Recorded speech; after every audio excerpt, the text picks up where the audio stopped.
Hoy nos toca Primera de Samuel, capítulo 27, pocos versículos, y eso a uno lo pone bien, ¿sí? Si no son muchos, uno le puede dar un tiempito a cada uno, así que 14 versículos van a ser los que vamos a desglosar en este día, así que póngase bien, prepárese que Dios nos quiere hablar. Sabe que de chico uno miraba algo, voy a ver si tienen alguno tanta memoria como tenía yo. ¿Quién se acuerda de esto? Ah, sí, los de mi edad se acuerdan todo.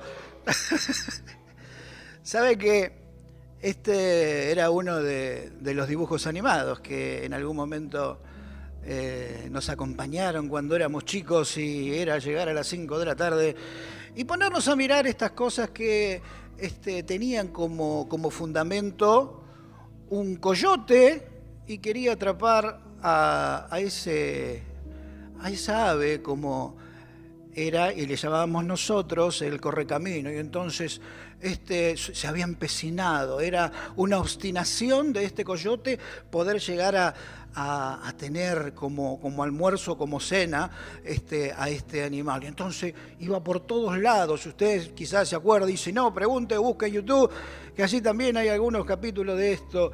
Y bueno, y siempre andaba, y estaba ahí, siempre estaba casi para agarrarlo, y bueno, se le escapaba. Y compraba tremendas cosas para poder atraparlo. ¿Sí? Yo digo, tanto dinero gastó en estas armas y en esta maquinaria. Se hubiera comprado un par de pizzas y ya almorzaba, pero se había obstinado. Y entonces, ¿cómo terminaba toda esta historia? Siempre terminaba mal, golpeado, explotado. Pero lo más lindo es que en el próximo capítulo ya estaba bien y seguía queriendo llevar a cabo eso que tenía como obstinación, que era tener a ese pájaro de almuerzo. Y sabe que estas cosas de obstinación a veces nos lleva a tener dos situaciones, ¿sí? Que era lo que vamos a empezar a desgranar estos versículos que nos toca hoy estudiar. Sabe que en algún momento yo saludaba a algunos hermanos en el tiempo y les decía, ¿cómo andás? Y me decía, acá en la lucha. Pareciera que a veces nos acostumbramos a esto de estar siempre batallando y luchando. Y algunos me contestaban distinto, ya había otra postura. Me decían, ¿cómo anda, hermano? Bendecido. Y esto también ponía esto de manifiesto en la animosidad. Tenemos dos puntas como para ver. Aquel que dice, y luchando, hermano, ¿qué va a hacer? ¿Estamos así o bendecido?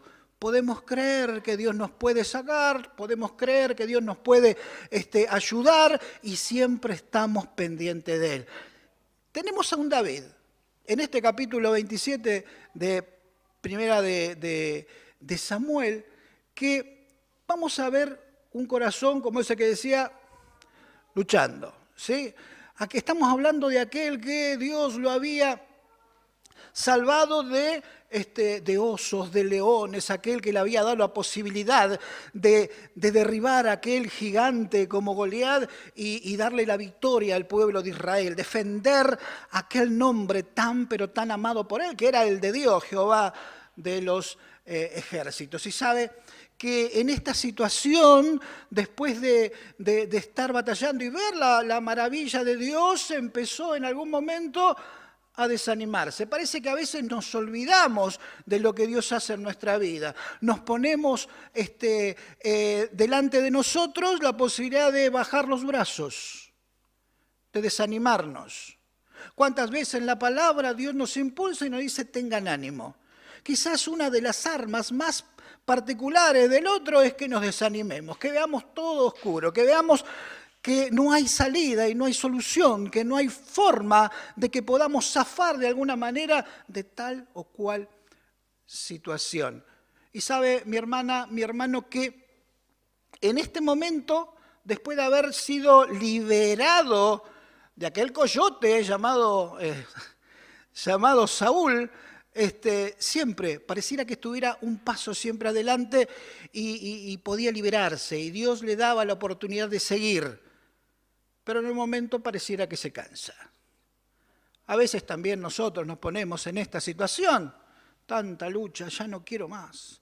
Tanto desaciertos en mi vida, ya como que no tengo fuerzas. Pareciera que esto no tendría que salir de la boca de un cristiano, pero aparentemente puede llegar a salir. Nos cansamos de luchar y nos cansamos de las situaciones difíciles y pareciera que esto no cambia nunca y entonces decimos, Señor, no sé lo que voy a hacer. Vamos a empezar a leer este capítulo número 27 de Samuel. Y dice así la palabra en el verso número 1. Dijo luego David en su corazón, al fin seré muerto algún día por mano de Saúl. Nada, por tanto, me será mejor que fugarme a la tierra de los filisteos para que Saúl no se ocupe de mí y no me ande buscando más por todo el territorio de Israel y así escaparé de su mano. Y uno se pone a pensar en esta situación. Aquel que había sido victorioso por la mano de Dios sobre él, decir de pronto, y algún día este me va a alcanzar, algún día este me va a matar. Entonces, ¿para qué más? Vamos a cortar los tiempos de este sufrimiento, vamos a cortar esto de tener que estar huyendo, de estar por el desierto, de vivir en las cuevas, de saber que en algún momento este me va a alcanzar y va a matar. La palabra me dice que el otro anda como león rugiente buscando a quien devorar. Y a veces cuando nos agarra con la guardia baja puede llegar a hacer estragos con nosotros. Puede llegar a cambiar nuestro rumbo, nuestro norte, aquello para lo cual nosotros fuimos llamados. David había sido ungido, había sido elegido. La palabra me dice que tenía un corazón conforme al corazón de Dios. Era lo que Dios estaba buscando, lo había elegido. Y ahora dice, sí, total, me va mal. Se había olvidado de que Dios le había dado la oportunidad de ser el rey de Israel. Le había dado la oportunidad de ser alguien elegido por él. Sin embargo, otra vez, si bien nuestros hermanos nos habían relatado en varias ocasiones que andaba un poquito a los tumbos en este tiempo, acá lo engancharon sin fuerzas. Pareciera que estaba cansado de estar en el desierto, en la prueba, en la lucha, en ese calor abrasador que no lo deja en paz. Quería un tiempito tener un poco de paz. Y no encontró mejor pretexto que esto. Ya me va a agarrar, ya me va a matar. Estoy seguro, este es poderoso. Y deseó en su corazón, dice la palabra. No es que oró, no es que lo dijo en voz alta. La palabra me dice que David lo dijo en su corazón. Ya cuando lo tenemos en el corazón ya va inclinando nuestra vida hacia un rumbo. Lo primero es ponerlo en el corazón, para bien o para mal. En este caso dijo, solamente me queda esto, digo en mi corazón, el deseo es de, ya está, listo. ¿A dónde me puedo ir? Para que no me agarre, para que no me sorprenda, para que no me mate, me voy al enemigo. Los filisteos eran un pueblo enemigo del pueblo de Dios. Él había batallado contra ellos. Y sin embargo, en este momento, el lugar más seguro es volver atrás. El lugar más seguro es ir con los enemigos. ¡Ay, no me va a encontrar! Lo dijo en su corazón. Y sigue el relato, dice, se levantó pues David con los 600 hombres que tenía consigo, se pasó a Aquís, hijo de Maoc, rey de Gad. El verso 3 dice, y moró David con Aquís en Gad, él y sus hombres, cada uno con su familia, David con sus 2 mujeres, Ahinoam, Jezrita y Abigail, la que fue mujer de Nabal en Carmel. Y vino a Saúl la nueva de que David había oído a Gad y no lo buscó más. La palabra me dice que se levantó pues David con sus 600 hombres. Qué cosa, ¿no? Cuando uno toma una decisión se olvida de que hay gente al lado. Dejar el camino del Señor o la lucha no implica nada más nuestra vida. Muchos de los que están alrededor de nosotros pueden tener ese ejemplo en nosotros y también no buscar a Dios.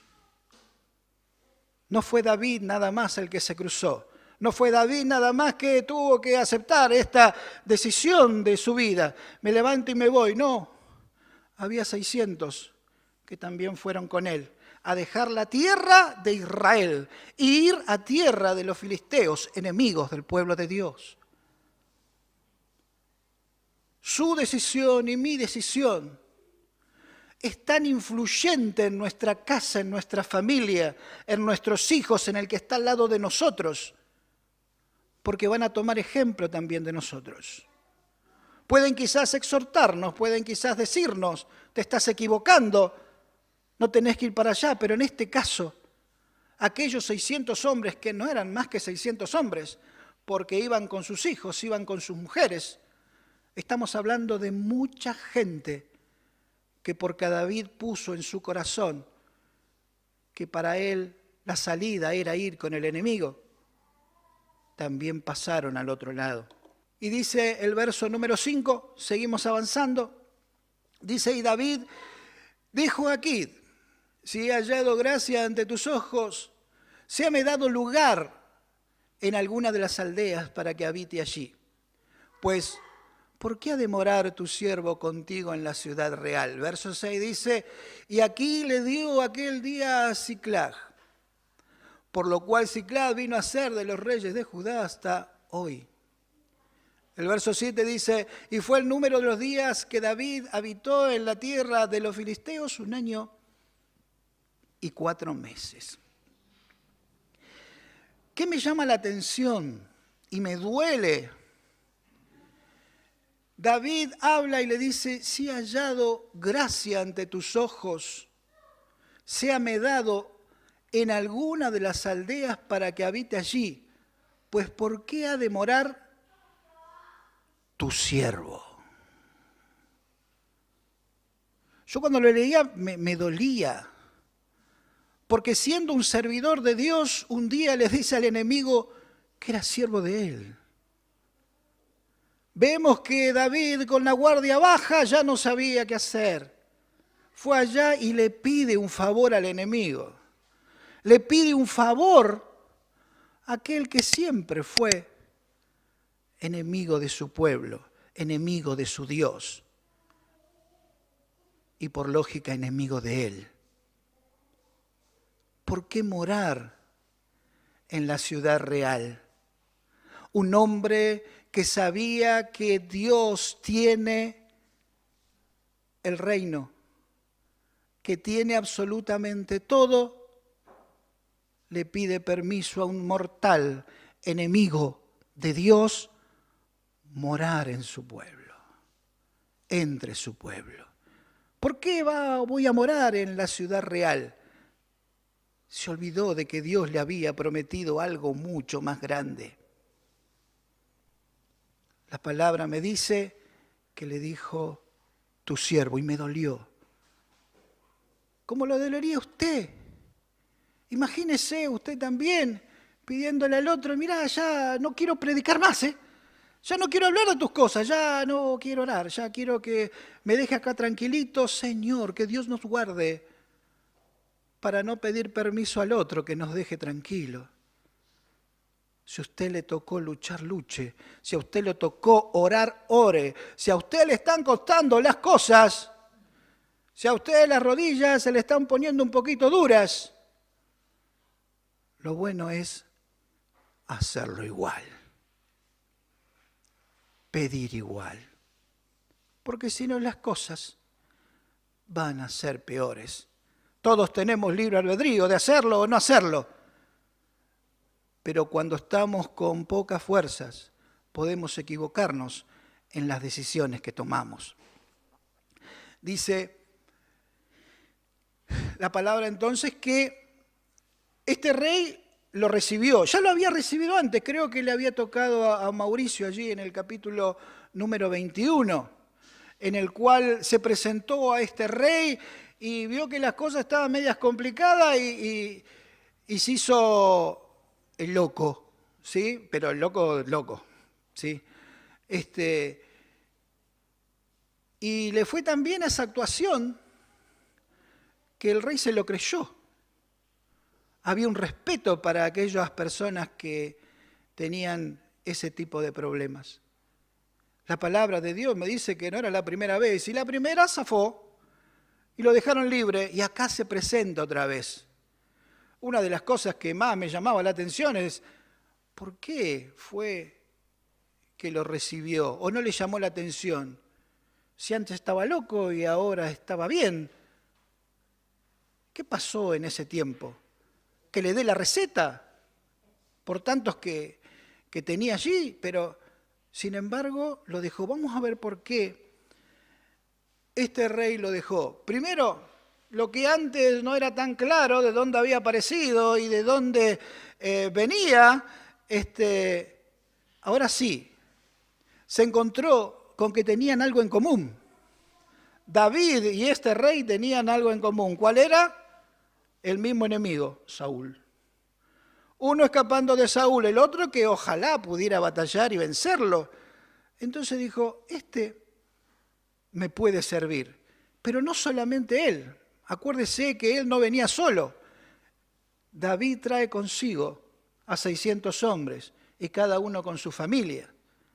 600 guerreros que si piensan igual que David, evidentemente tengo más posibilidades de que lleguen hasta Saúl batallar y vencerlo. Y lo recibió y lo dejó estar allí, en la tierra filistea. La palabra me sigue hablando que una de las cosas que tenía David pensado era que Saúl no vaya más detrás de él. ¿Y sabe qué? No fue. Ahora imagínese usted, esto a modo personal, pensando un poquito en este Saúl, imagínese el problema que se hacía. Saúl, que David no esté en la tierra de Israel. ¿Qué era lo que quería? Imagínese si Saúl hubiera tenido la oportunidad de decirle, David, acá me estás molestando, sé que vas a ser rey, así que si vos no estás, yo sigo siendo rey, aunque me hayan dicho lo contrario. ¿Por qué no te vas? Y la realidad es que no pudo hacer eso.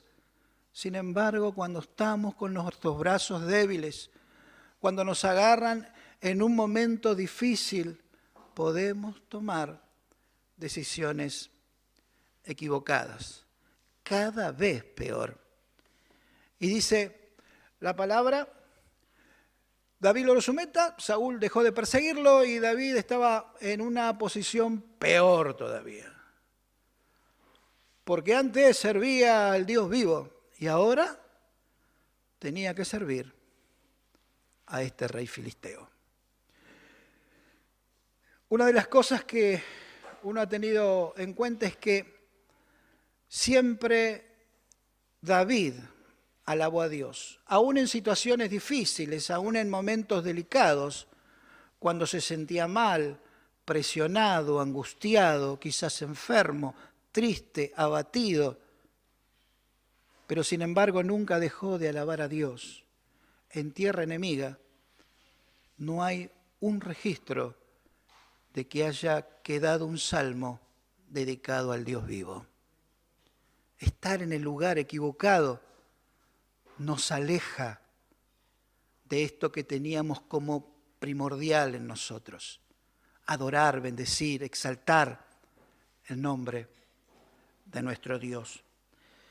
Sigue diciendo que le pidió que si alcanzaba gracia delante de los ojos. Acuérdese que antes, fíjese una cosa, que esto también lo vi importante. Acá David se preocupa por ser bien visto por el hombre. Cuando antes la intención de su vida es ser agradable a Dios. Pareciera que esto también cambia cuando queremos agradar a los de que nos rodean y nos olvidamos que al que tenemos que agradar es a Dios. cuando queremos quedar bien con este, con el otro, y no le vamos a predicar porque por ahí se me ofende y deja de saludarme. Si Dios le da la oportunidad de hablar de su grandeza, de su riqueza, hablar de su poder, hablar de la bondad que Dios ha tenido con usted y la gracia, hable de Él. Si Él le da la oportunidad, habla su boca. En este caso, pidió estar bien visto por el enemigo del pueblo de Dios. Sigue diciendo, verso 8, dice así, y subía David con sus hombres y hacían incursiones contra los gesuritas, los jersitas, los amalecitas, porque estos habitaban a lo largo de largo tiempo la tierra, como quien va a Shur hasta la tierra de Egipto. El verso 9 dice, asolaba David el país y no dejaba con vida hombre ni mujer, y se llevaba las ovejas, vacas y asnos, los camellos, las ropas, y regresaba a Aquís. Estos pueblos no eran de Israel, estos pueblos eran filisteos.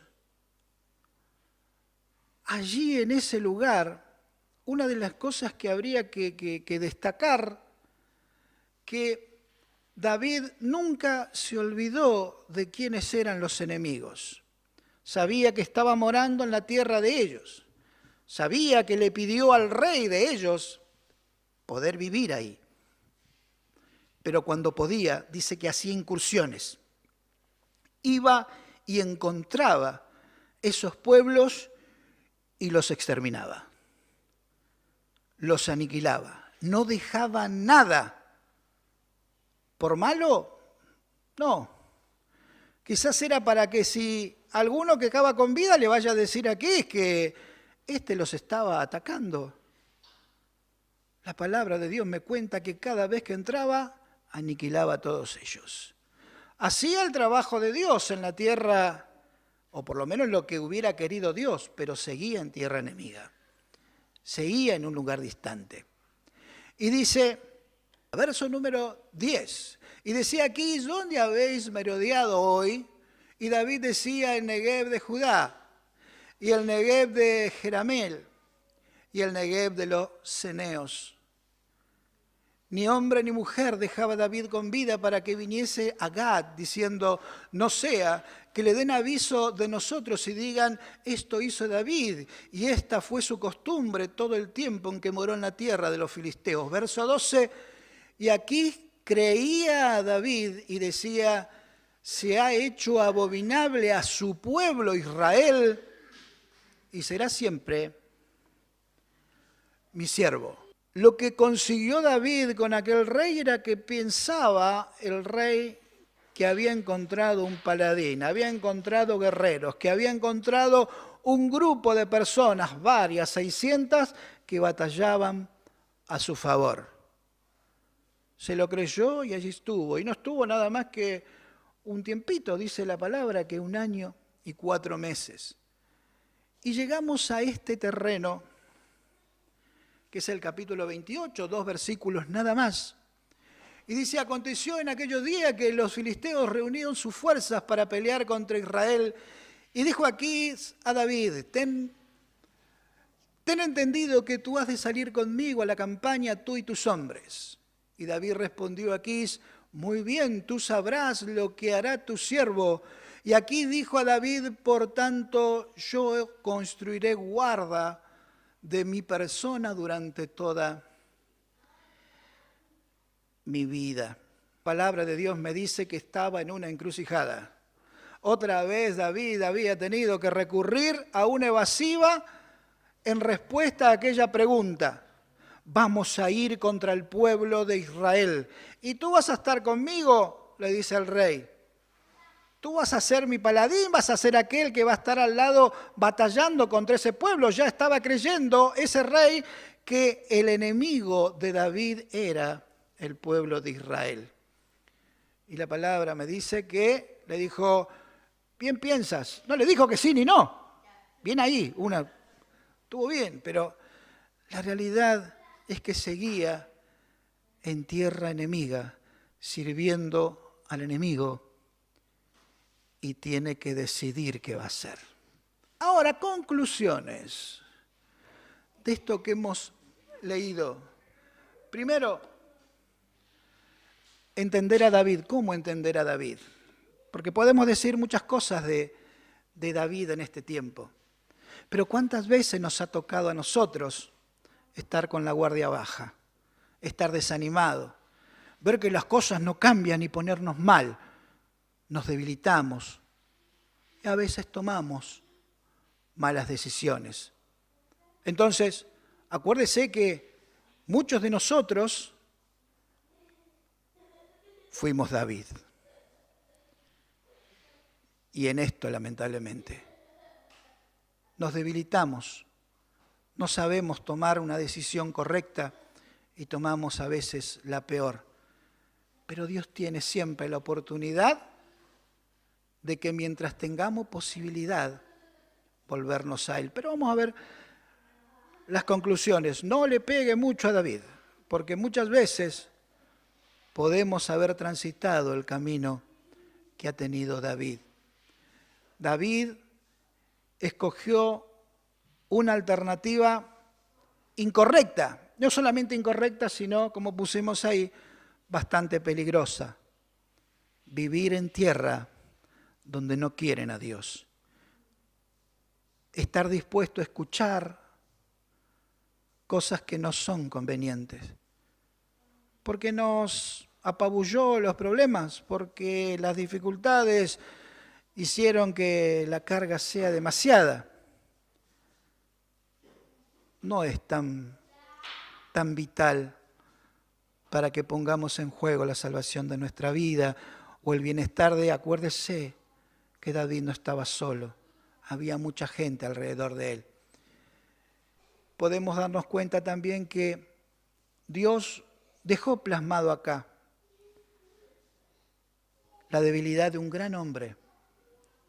Quizás por miedo, temor, momento de debilidad,